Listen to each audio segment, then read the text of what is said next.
Merhaba ekranın başındaki değerli izleyicilerimiz. Seçim 2024 programında tekrar karşınızdayız. Şimdi Hakkari Şemizina ilçesindeyiz. Bakalım yerel halk seçimler hakkında ne düşünüyor?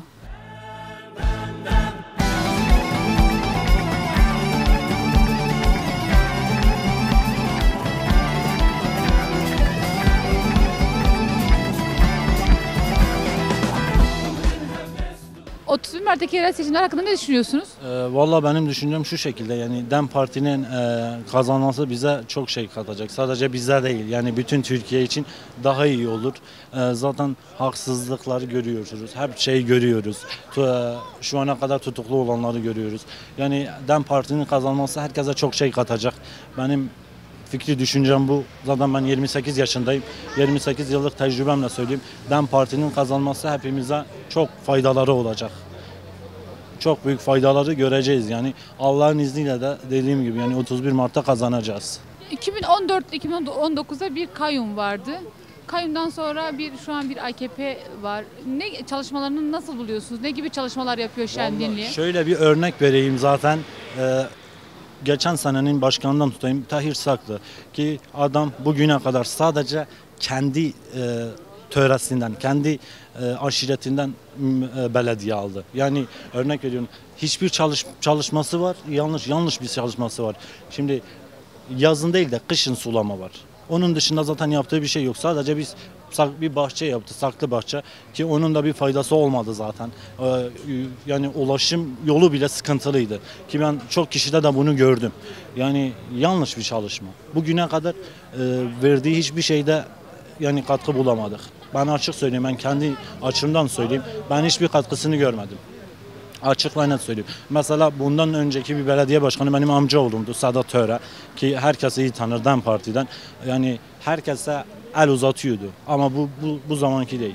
Örnek veriyorum, yani bizim köy, Günyazı Üçgüza'da oturuyorum ben ve bir garsonum ve bizim yol, ben doğduğumdan beri bütün yollar asfalt ama bizimki değil. Mesela bizim yol ayrımıyla Çalışkanlar Köyü var, belki biliyorsunuz. Çalışkanlar Köyü'nün yolu dört dörtlük ama bizim aynı yol, birleşik yol olan yol asfalt değil ve biz bu yoldan mesela çok sıkıntılar çektik. 50'ye yakın da dilekçe yazdık. 50-60'a yakın çok dilekçemiz de oldu ama hiçbir şey olmadı. Ve bunu ben şu şeye bağlıyorum. Biz 50 ev var bizim köyde ve biz hepimizden partiliyiz. Ondan mı yani? O zaman ben de bundan kaynaklı bir şey. Ben ona kanaat getiriyorum. Bir genç olarak beklentileriniz ne? Şu anki ekonomiden memnun musunuz? Vallahi Yollar dışındaki aktiviteler. Valla ben şu an Şemdinli'nin de Türkiye'nin de hiçbir şeyinden memnun değilim. Ekonomi diyoruz. Biz 5 kişili bir nüfusuz. Annem, babam, 2 ablam, bir de ben. Ben ömrüm sonuna kadar çalışacak mıyım? Günümüzde başka yerlere bakıyoruz, başka ülkelere bakıyoruz. Dört dörtlük yaşıyor adamlar. Ben burada aylık 5.000 alıyorum. Ben bunun 3.000 lirasını, 4.000 lirasını ablam evdekilere vereceğim. Bana 1.000 lira kalıyor. Ben bu 1.000 lirayla ne yapabilirim? Ben buradan soruyorum. 1.000 lirayla ben ne yapabilirim? Son olarak bir çağrınız var mı? Valla benim çağrım şu şekilde, yani herkes artık uyansın. Buradan bütün Türkiye'ye sesleniyorum. Bütün şehirlere, 81 ile sesleniyorum. Artık gerçekleri görsünler yani. Gerçekten koltuğun sahibi değişmeli artık. Yani bir uyansınlar artık. Çünkü bu ömrünün sonuna kadar gitmeyecek. İntiharları siz kendiniz de görüyorsunuz. Bu intiharların tek bir sebebi var, o da ekonomi. Ama ben kendim de bir ara mesela intihar etmeye kalktım. Niye? Çünkü ekonomik kriz. Ben akşam evime ne götüreceğimi düşünüyorum bazen. Ben dün maaş aldım 5.000 lira. Bu 5.000 liranın hepsi eve gitti. Ben şimdi ne yapacağım? Bir düşün yani. Bir ay çalışıyorsunuz 5.000 lira için. 30 Mart'taki seçimlere bir çağrınız var mı? O gün kararsız çok insan var oy kullanma konusunda. Vallahi herkesten ricam, herkes kendi Türkiye'yi düşünerek, onun dışında her şeyi göze alarak sandığa gitsinler ve sandığa gittiklerinde benim tek bir arzum var. Yani ellerini vicdanlarına koyup öyle oy versinler. Benim bundan tek bir ricam var. Lütfen herkes elini vicdanına koysun. Günlük ekonomik sıkıntılara, günlük çektiği sıkıntılara, yani bu her şeye göre bir elini vicdanına koysunlar, öyle versinler. Çünkü çok kişinin hayatına değecek bu. Benim çağrım Yani DEM Parti gerçekten çok güzel faaliyetler ortaya koyacak. Çok güzel şeyler olacak. Ben bundan kendim eminim. Eminim çok kişi de emin bundan ama bazılarında korku olsun, bazılarında cesaret olmaması olsun. Yani gerçekten iyi şeyler olacak. Ben buna bütün samimiyetimle inanıyorum.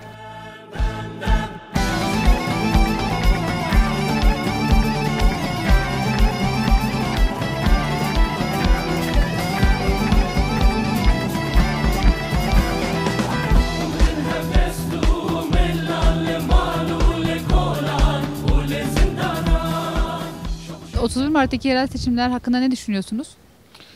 Ee, 31 Mart yerel seçimleri için öncelikle tüm Türkiye halkları için barış ve hizmet temelinde bir seçim olmasını diliyoruz. Hangi partinin seçim çalışmasını beğeniyorsunuz? Genel anlamda Türkiye'de daha sistemli ve daha örgütlü bir şekilde çalışan, daha ilkeli çalışan parti olarak DEM Parti'yi görüyoruz. DEM Parti'nin siyasi çalışmalarını beğeniyoruz. Kürtler için önemli midir bu seçim? Tabii ki normalde siyasi alanda Kürtlerin birçok sorunları var Türkiye'de. Bu sorunların çözümünde DEM Parti'nin güçlü olması adına ve bu sorunların giderilmesi adına bu temelde Türkiye halklarının özellikle Kürtlerin DEM Parti'ye kendi oy verme yönünde yönelmeleri gerekiyor. Bu siyasi sorunları ancak DEM Parti çözebilir. Siyasi temelde ve mecliste. Ayrıyeten de yani yerel seçimlerde siyasi alanda da olsa, hizmet alanında da olsa, çünkü hizmet alanında en çok eşit bir şekilde bir hizmetin yapılması yönünde yerel seçimleri biz halk olarak esas alıyoruz.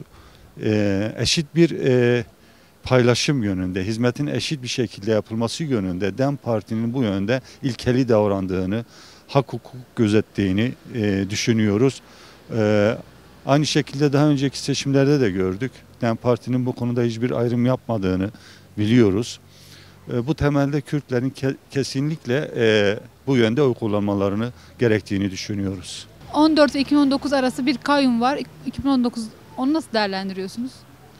Yani Türkiye'de kesinlikle kayyumun hukuksuz olduğunu, gasp olduğunu düşünüyoruz. Kayyumu kimse tasvip etmiyor. Normalde şu an baktığımız kadarıyla aynen kayyuma benzer bir şekilde yine bir sistem uygulanmaktadır. Misalen Hakkari'nin bağlı ilçeler olarak Şemdinli, Esendere, Çukurca gibi ilçelerde nüfusun az olduğu ve seçmenin az olduğu yerlerde bir seçmen taşımacılığı yapılmaktadır. Bu yönde de yine de bir sivil halkın iradesi gasp edilmektedir. Biz bunu da tasvip etmiyoruz vatandaş olarak, yurttaş olarak.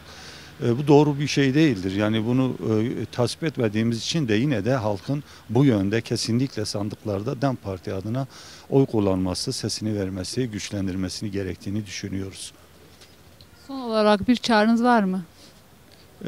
Bu temelde bütün halka çağrımız, özellikle Kürt halkına çağrımız, yerel seçimlerde DEM Parti için çalışma yapmaları, örgütlenmeleri, sistematik bir şekilde sandıklara gitmeleri, birbirlerini kollamaları yönünde temennide bulunuyoruz ve istekte bulunuyoruz. 31 Mart'ta yerel seçimler olacak. Bununla ilgili ne düşünüyorsunuz? Olayı Allah hangisini nasip ediyorsa inşallah olur. Hani biz kendi irademizi savunmak için elimizden gelen her şey yapmamız lazım. Hani ana dilimizi, özellikle en çok ana dilimizi savunmamız lazım. Çünkü ana dilimiz bunca yıldır ezilen bir dildir. Hani Kürt konuşması, mesela Kürtçe konuşması, hani o dilde yükselmesi lazım.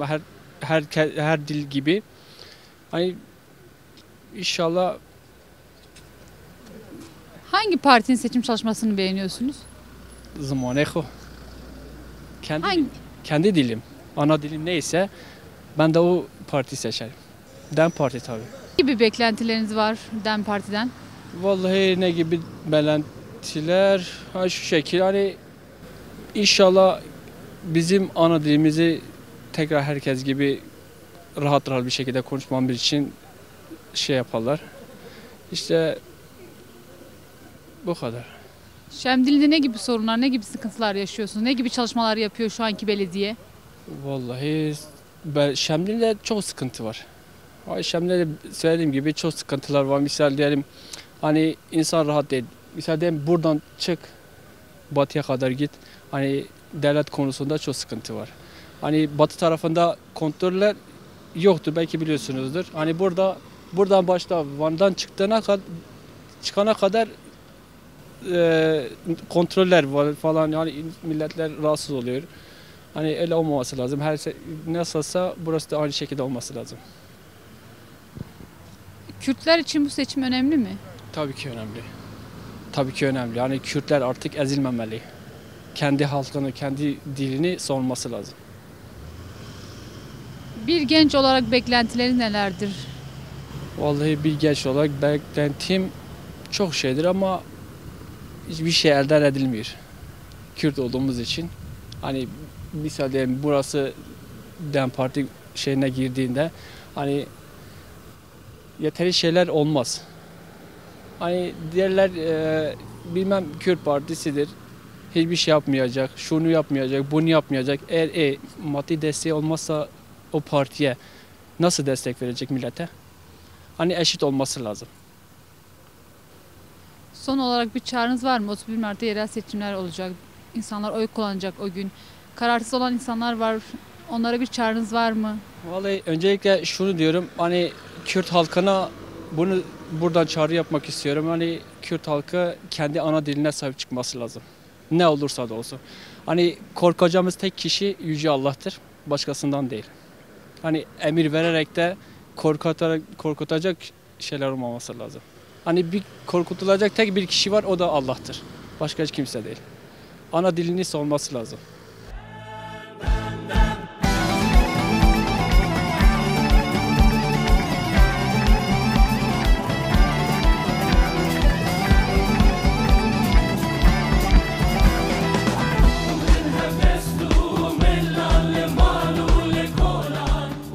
...31 Mart'taki yerel seçimler hakkında ne düşünüyorsunuz? Valla şöyle zaten öncelikle tekrardan hoş geldiniz.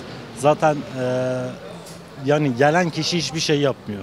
Yani sürekli şu an zaten bakıyorsunuz ekonomik krizden dolayı zaten her şey belli. Yani bir kere bir değişiklik olsun. Bakalım hepimiz göreceğiz zaten ne olacağını. Ama bir seferde mesela bir değişiklik olsun. Koltuklar bir değişilsin. Ona göre zaten her şey nasıl daha iyiye gittiğini siz kendiniz de şahit olacaksınız. Bütün Türkiye'de görecek. 31 Mart'ta yerel seçimler olacak. Bununla ilgili neler düşünüyorsunuz? Fikriniz nedir?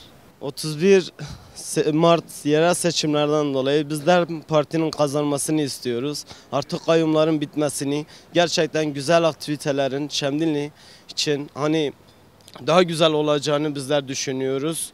Ve 31 Mart yerel seçimdeki partinin de kazanacağını DEM Parti olarak belirtiyorum.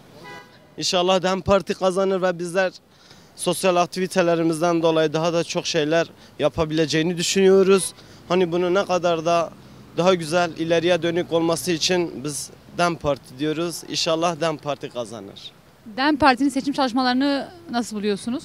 DEM Parti'nin seçim çalışmalarını çok güzel buluyoruz. En azından hür iradeleriyle birlik ve beraberlik içerisinde kendi halklarıyla arasında güzel, mutlu ve güzel bir seçim yapma dileğiyle umudumuz var.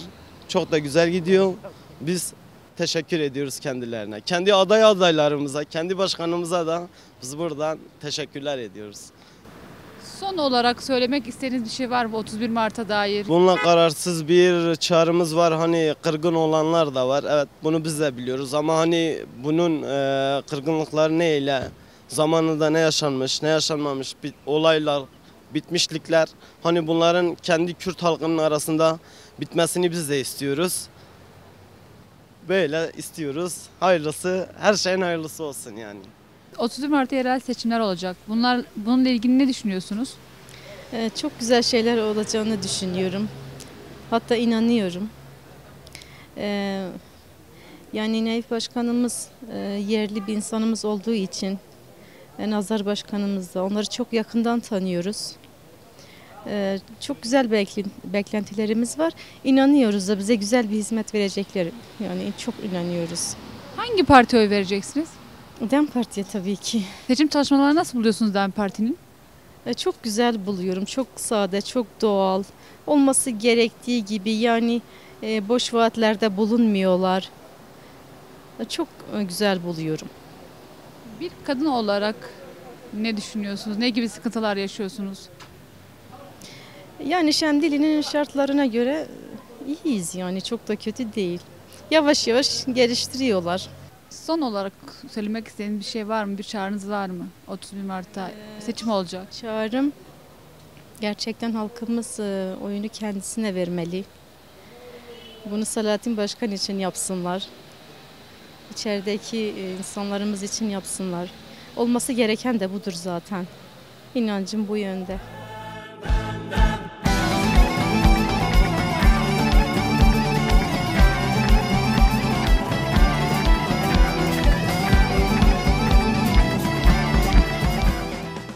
31 Mart'taki yerel seçimler hakkında ne düşünüyorsunuz? 31 Mart'ta olacak belediye seçimlerinde bu seçim 2019 seçimlerine göre büyük bir fark olacağını düşünüyorum. Çünkü bunların AK Parti'nin kaçak seçmen buraya getirmesine rağmen milletin bu sefer güzel cevap vereceğine ben eminim. Piyasa nabzına da bakıyoruz. Gerçekten de çok büyük bir katılım var. İnşallah bu sefer de bizim partiden parti olarak büyük bir farkla belediyemizi geri alacağız. DEM Parti'nin seçim çalışmalarını nasıl buluyorsunuz? DEM Parti'nin seçim çalışmalarını gerçekten piyasaya bakınca, mahallelere sokak sokak gezerken bakınca çok güzel oluyor. Millet de gayet seçim konusunda iyi verimler verdiklerini söylüyorlar. Yani katılım daha çok var. Çalışmalar da gayet güzel yerinden geçiyor. Şimdilik bakalım nasıl olacak. Kürtler için önemli mi bu seçim? Kürtler için bence bu seçim çok çok önemli. Özellikle Şemdinli gibi bir yer AK Parti'nin kazanması büyük Doğu Anadolu'ya göre de daha sıkıntılı, nasıl sıkıntılı diyelim, örnek diyorum ki Şemdinli gibi bir yer AK Parti'nin kazanması bence hem Kürt halkı için hem de bütün Kürtler için çok büyük bir sıkıntı olmasını diliyorum. İnşallah da bu sefer seçim konusunda eminim ki Şemdinli çok büyük bir farkla alacak belediyeyi tekrar.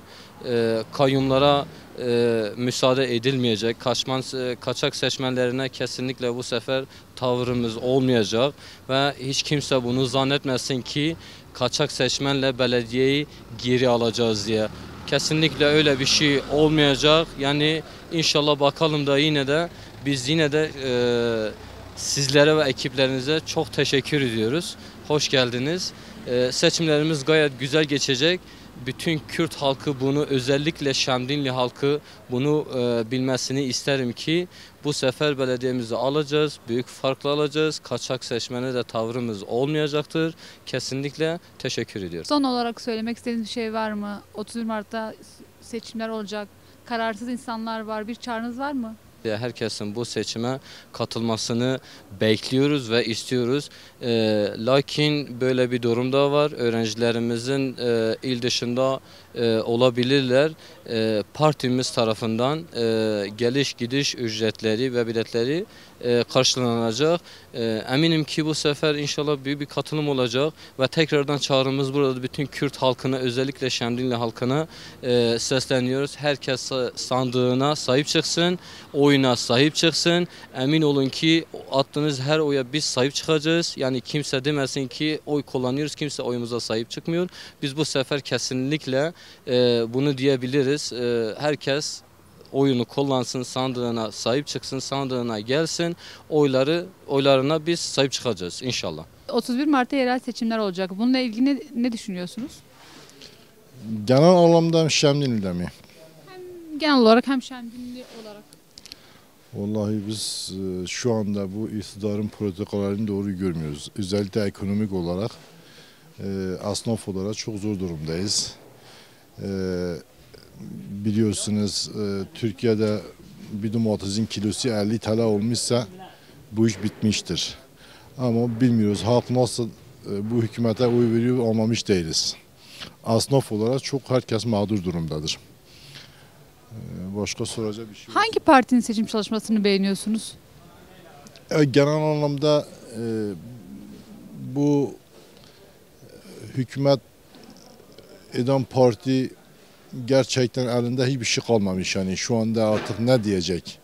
Eskiden diyordu işte İmamoğlu sen şununlasın, bununlasın, şusun, bu da şu anda ne diyecek Erdoğan? Ama Erdoğan'ın böyle bir özelliği var. Erdoğan diyor ki kitlesine dese ki ben uzağa yol götürüyorum yine inanıyor. Ama inanmıyoruz. Şu anda Van'da bir tane diyelim bir ev kirası 10 milyardı bir emekli alıyor 15 milyar. Bu emekli nasıl Erdoğan'a oy verecek anlamış değiliz. Ama bakalım nasıl olur. Milletler oy verecek. Kürtler için önemli mi bu seçim? Ya sadece Kürtler değil. Türkiye'de şu anda ezilen bayağı kesimler var. Emeklisi şu anda eziliyor. Kürtler zaten keza yıllardır Erdoğan'ın politikasında zaten rahatsızdılar. Çünkü MHP ile yapılan işbirliği, MHP ile yapılan seçim ittifakı Kürtleri bayağı dışladılar. Ama şunu diyebiliriz yani muhalefette alternatif olmadığı için Erdoğan yıllardır hükümet ediyor, Türkiye'yi yönetiyor. Ben muhalefeti de güçlü görmüyorum. Tabii DEM Parti iyi çalışma yapıyor bu seçimde, stratejini değiştirdi. Özüne döndü. HDP'nin eski Haziran dönemine döndü. Başarı olacağını inancım tamdır. Tekrar kayyum gelirse ne gibi bir tepki verirsiniz? Ya da halk olarak, parti olarak, DEM Parti olarak. Şimdi kayyum bir insanlık suçudur. Kayyum bir ayıptır. Türkiye'de yani şu anda dünyanın en geri kalmış ülkelerinde bile kayyum yok. Çünkü kayyum neden olmayacak? Çünkü bak artık kamuoyu da tatmin etmiyor. Ben düşünüyorum sadece Kürtler de eğer bir kayyum olursa Türkiye'deki tüm demokratik güçlerini tepkisini göstereceğine inanıyoruz. Bu düşüncedeyiz. Son olarak söylemek istediğiniz bir şey var mı? 31 Mart'ta yerel seçimler olacak. Halka bir çağrınız var mı? Şimdi AKP artık muhalifler hiçbir şeyden yaralanmıyor. AKP'nin kazandığı belediyeler artık bu bölgede artık kazanmayacağını düşünüyorum. Çünkü halkçı belediyeciler değil, ranta, belli kesime, yandaşlarına kapıyı açılan bir belediyede. Halkçı belediyeler olsaydı belki bir şeyler elde edilebilirdi. Bundan sonra ben AKP'nin bölgede belediye alacağını düşünmüyorum. Dereceyi de kaybedecekler. Çoğu yerleri kaybedecekler diye düşünüyoruz. Bir de şu var. Şimdi Erdoğan mesela diyor ekonomi şu anda dolar 32,5 TL'den yani halk oy vereceğini düşünmüyorum yani. Bana göre bilmiyorum. Ben batıya gitmedim, gezmedim ama bölgede bir dip dalga geliyor diye düşünüyorum.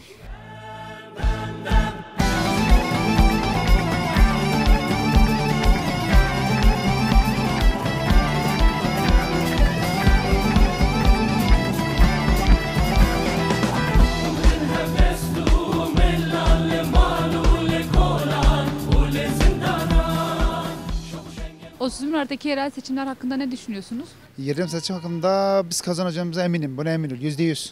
Hatta ki biraz daha millet tabii şunu diyeceğim yani niye oyu başkalarına vereceğini değil. Kendilerine verecekler. Yani hani o soru sormanız bile şey değil. Yani normalde seçimi biz kazanacağız. Kendimiz içindir. Yani niye oyu başka partilere verecekler? Benim fikrim bu. Başka da bir şey demiyorum yani. Hangi partiye oy vereceksiniz? Tabii ki kendimize vereceğiz. Kendi partimize DEM.